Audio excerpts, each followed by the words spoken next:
Hello everyone, welcome back to my channel Gramlet Education. Hope you all are good and doing great in your life. So आज का हमारा topic है one word substitution, जो again exam point of view से बहुत important है. तो without wasting any time start करते हैं आज का video. So our very first one word substitution is a person who is physically dependent on a substance. वह व्यक्ति जो फिजिकली शारीरिक रूप से किसी पदार्थ पर या किसी चीज़ पर बिल्कुल डिपेंड हो जाता है, उसे क्या बोलते हैं? उसे हम बोलेंगे अडिक्ट. जैसे किसी भी चीज़ का हम अडिक्शन हो जाना है, किसी भी चीज़ के अडिक्ट हो जाते हैं लोग, तो उसे हम बोलते हैं अडिक्ट. नाउ ये एज अ नाउन वर्क करता है. And if you talk about it sentence, it's example, तो वो हो सकता है the homeless drug addict tested positive for cocaine. जो होमलेस था, एक इंसान, कोई भी एक पर्सन था जो होमलेस था, वो कोकेन टेस्ट में पॉजिटिव पाया गया है.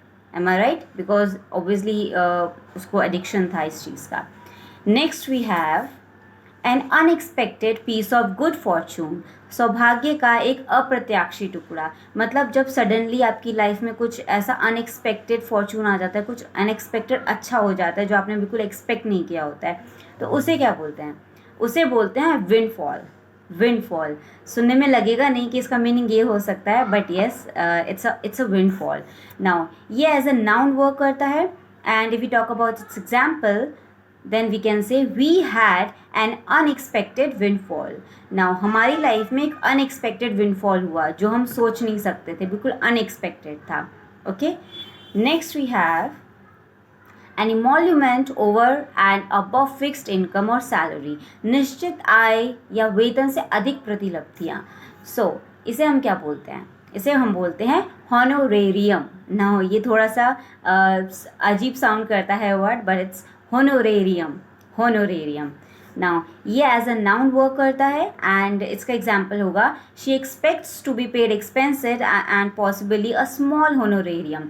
वो एक्सपेक्ट कर रही थी कि उसके जो भी एक्सपेंसेस थे उसको दिए जाएं, उसको पे किए जाएं, एंड उसके अलावा थोड़ा कुछ एक्स्ट्रा उसे और अमाउंट दिया जाएगा. ये एक्सपेक्ट कर रही थी. तो जब हमें कुछ जो फिक्स चार्ज होता है उससे ऊपर हमें कुछ दिया जाता है, कुछ अमाउंट दिया जाता है, कुछ मानदेय दिया जाता है, जिसे हम हिंदी में बोलते हैं, तो उसे हम बोलेंगे honorarium. Honorarium. Okay, number 4 we have that is absolutely necessary to do. तो which is very necessary to do, जिसे करना बहुत ही ज़्यादा ज़रूरी हो जाता है, आवश्यक हो जाता है, तो उसे हम बोलते हैं इंडिस्पेंसिबल. इंडिस्पेंसिबल. राइट. नाउ ये एज ए एडजेक्टिव काम करता है. एंड उसका एग्जाम्पल हम ये ले सकते हैं, she try to make herself indispensable to her boss. उसने कोशिश की कि वो अपने बॉस के सामने आपको इंडिस्पेंसिबल बना सके. मतलब वो अपने बॉस के सामने अपने आप को ऐसा प्रेजेंट करे कि उनके बिना काम नहीं चल सकता है. Right. So next we have a study of sounds is known as. Now sounds की स्टडी को हम क्या बोलते हैं? ये क्वाइट फेमिलियर होगा, काफ़ी लोग इसके बारे में जानते होंगे. उसे हम बोलते हैं phonetics. Phonetics, the study of sounds. Now ये ऑब्वियसली बिकॉज ये एक स्टडी का नाम है, तो ये एज अ नाउन वर्क करता है. एंड इसका एक सेंटेंस होगा, phonetics is the science of sounds. Now because it's a study of sounds, तो हम इसे as a science of sounds भी, as a science of sound भी बोल सकते हैं. ओके.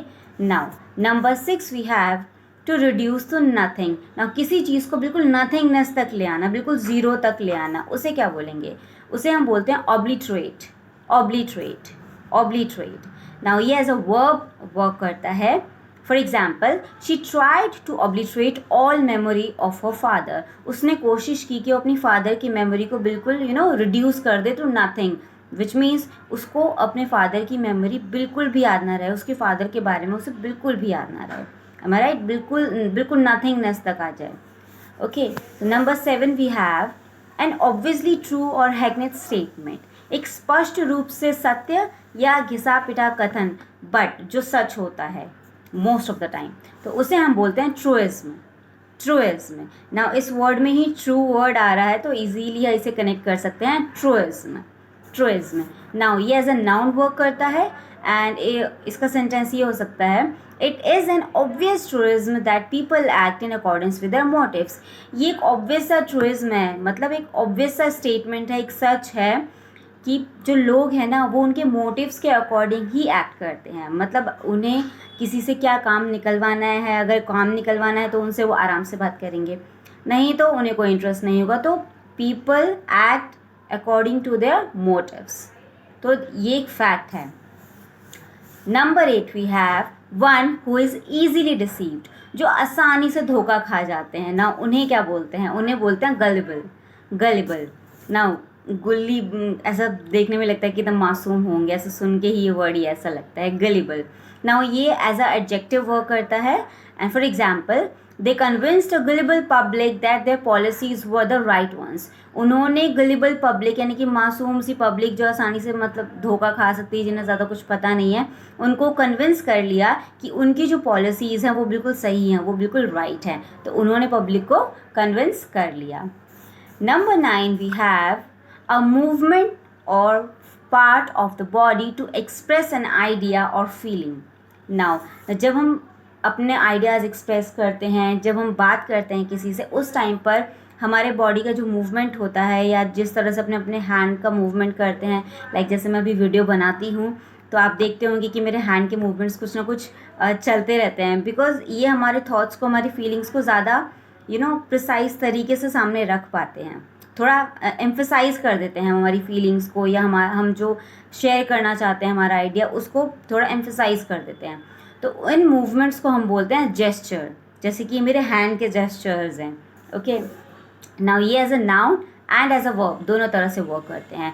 एज अ नाउन अगर हम इसका एग्जाम्पल देखें, she made a rude gesture at the other driver, उसने जो दूसरा ड्राइवर था उसको बहुत रूड जेस्चर दिया, मतलब उन्होंने जो उनको कहा इशारों से, अपने हैंड के मूवमेंट से या अपने अदर बॉडी पार्ट से, वो बहुत ज़्यादा रूड था। नाउ एज अ वर्ब इसे हम देख सकते हैं, she gesture towards the fire place, उसने फायर प्लेस की तरफ जेस्चर किया, मतलब उन्होंने इशारा किया होगा कि ये देखो।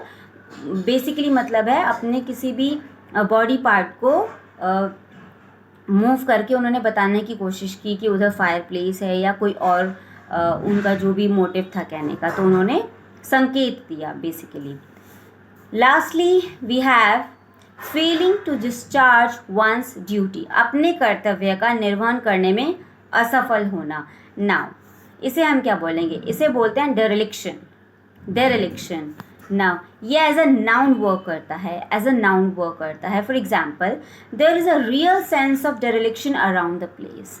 बेसिकली मैं जिस जगह पर हूँ वहाँ पे थोड़ा सा मुझे डेरेलिक्शन वाली फीलिंग आ रही है, एक सेंस है डेरेलिक्शन वाला, मतलब थोड़ा नेग्लिजेंट फीलिंग है कि वहाँ पे काम नहीं बनेगा या मना कर दिया जाएगा, कि वहाँ से जो कम्युनिकेशन है वो सही नहीं हो पाएगा। वो एक पॉजिटिव वाइब नहीं आ रही है उस जगह से, जहाँ वहाँ पे ये फील हो सकता है कि नहीं, नेग्लिजेंस वाली फीलिंग आ रही है उस जगह से। So that is known as dereliction. So I hope आपको ये सारे वन वर्ड सब्स्टिट्यूशन समझ आए होंगे एंड आपने पहली बार सुने होंगे, और आप ज़रूर याद रखेंगे because exam point of view से they all are very important. So I hope आपको ये वीडियो पसंद आया हो, और अगर आपको ये वीडियो पसंद आया हो तो आपको पता है आपको क्या करना है। You have to like and share this video and also don't forget to subscribe to this channel. So thank you so much.